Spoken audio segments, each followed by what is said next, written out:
One of the first things that I do whenever I have my STO file and I bring it into MeshMixer is align it to the plane.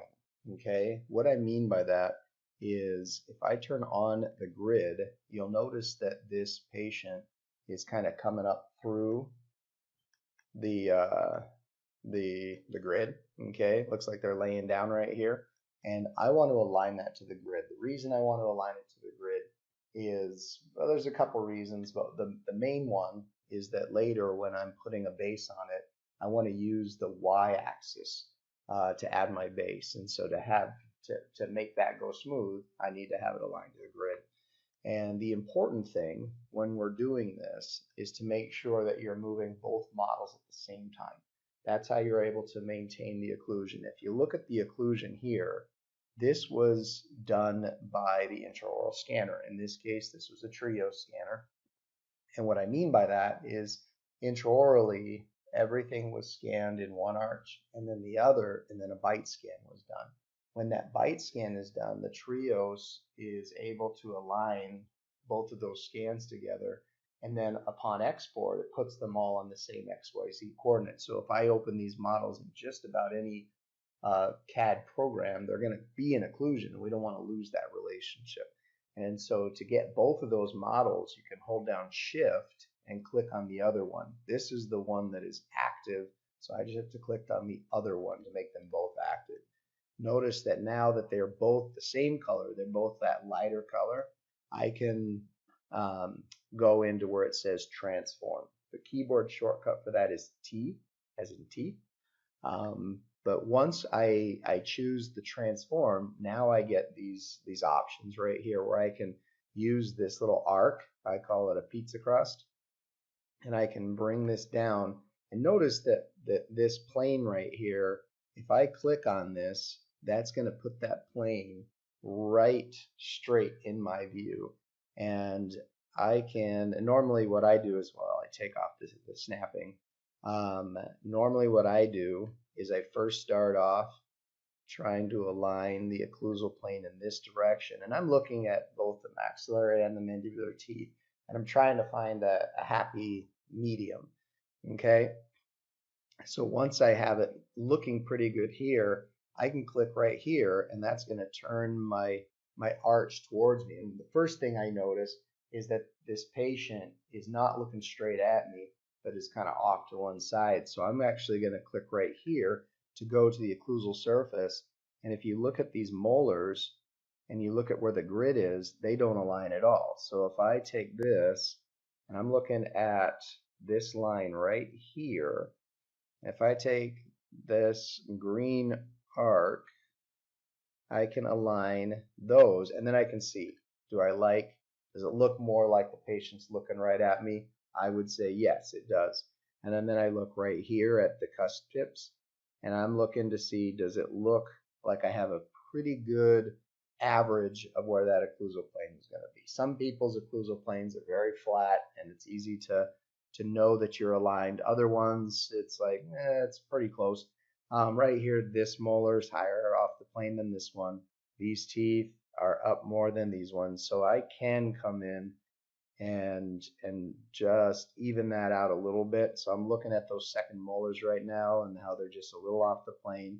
And here in the anterior, this is looking a little bit crooked, but the midline looks pretty good, so maybe that tooth is just a little longer. Okay, so this to me looks like it's pretty well aligned to the plane. I'm going to hit accept. And one thing, and this just depends on how long I'm going to be in the software, but I can come over to here and click this little drop down, and I can choose to set the current view as the front. And that's just nice for me because, front means, the frontal view of this patient. It helps me to stay oriented a little bit nicer. Okay. Once that's done, I don't really use the grid, and so I'm going to turn the grid back off. So that is how I go about orienting my planes on the model. Okay, and I have two different models we're going to be working with here. So I'm going to turn these ones off. I'm going to hide them, and then I'm going to click onto these next two and make those active, and I'm going to do the same thing. This is a case where the patient has amelogenesis imperfecta, and she's probably in her 60s and is ready to do something about these teeth. And so let's go ahead and do this all one more time so you can see it in action one more time. So they're all selected. And then notice right here, I've got my analysis menu up, so I don't have the transform. That's under edit. Okay, so transform is right there. And then I can, again, I like to use these to get my plane just perfectly aligned. And then I first from the side bring this in, and I have to kind of imagine where those anterior teeth are going to be because they're not there. And it doesn't have to be perfect, okay? And then we're going to come to the front. Again, patient maybe is turned just a little this way, so let's go to the top. She's missing the molar on this side, so I'm going to look at these two molars right here. Teeth are not always aligned, obviously, and so it's not always, doesn't always work to do it that way, but it works pretty good, okay? And then take this and align it like so. And that's probably good enough for me.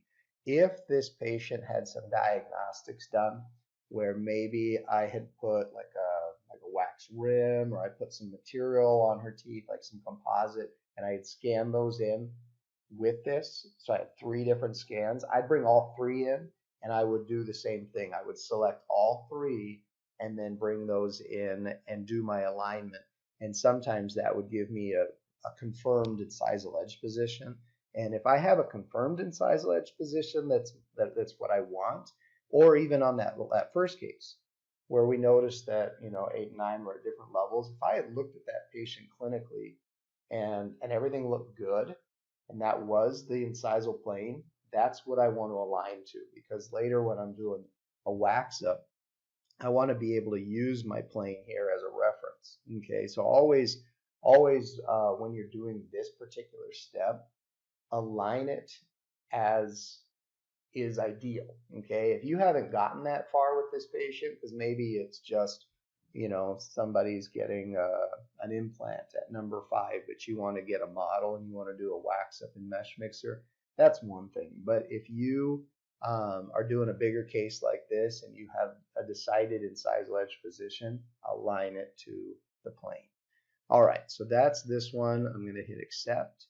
Now that's ready to go, but I want to go back to the first one. So we're going to hide those and make this one visible again. So that is how you do alignment. And so in the next video, what we're going to do is we're going to cover cleaning up these models.